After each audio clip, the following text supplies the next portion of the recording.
Nah, mengenai masalah itu, jadi kita perlu membangun ini dulu ya, perlu membangun yang apa namanya pola-polanya dulu ya. Misalkan pekerjaan saluran ini nggak mungkin dong langsung pemadatan tanah.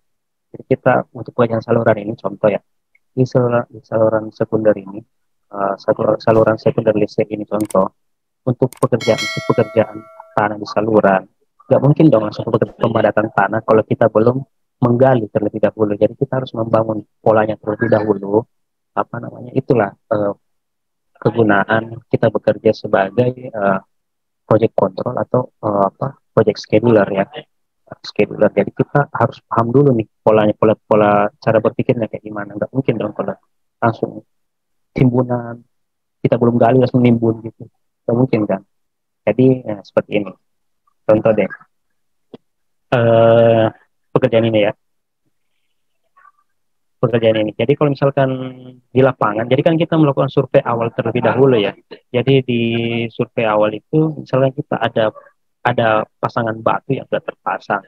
Nah ini kan rehabilitasi nih ceritanya. Ini kan sebenarnya proyek rehab nih, proyek rehab. Nah di sini survei awal kita dapatkan ada pasangan batu, ya kan. Di saluran itu ada pasangan batu yang mau diganti nih ceritanya, mau diganti. Jadi sebelumnya itu sebelum kita melakukan konstruksi, kita terlebih dahulu bongkar nih pasangan batu yang lama nih, yang lama dulu. Langsung setelah itu kita langsung lakukan pasangan pembesian. Setelah lakukan pembesian kita pasang bekisting dong, ya kan?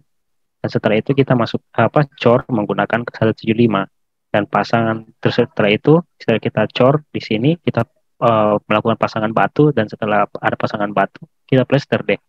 Tapi maksudnya di sini kita harus bangun pola pikirnya terlebih dahulu di sini. Nggak mungkin dong kalau misalkan ada pasangan batu ini yang sudah terpasang dan sudah rusak, kita mau pasang langsung pembesian nggak mungkin dong. Itu bakalan mempengaruhi apa ya namanya, mempengaruhi kualitas konstruksinya ya. Jadi kita harus bongkar terlebih dahulu untuk memperbaiki apa namanya kondisi existingnya itu, terus kita pasangkan pembesian, terus kita pasang bekisting. Jadi itulah urutannya terlebih dahulu.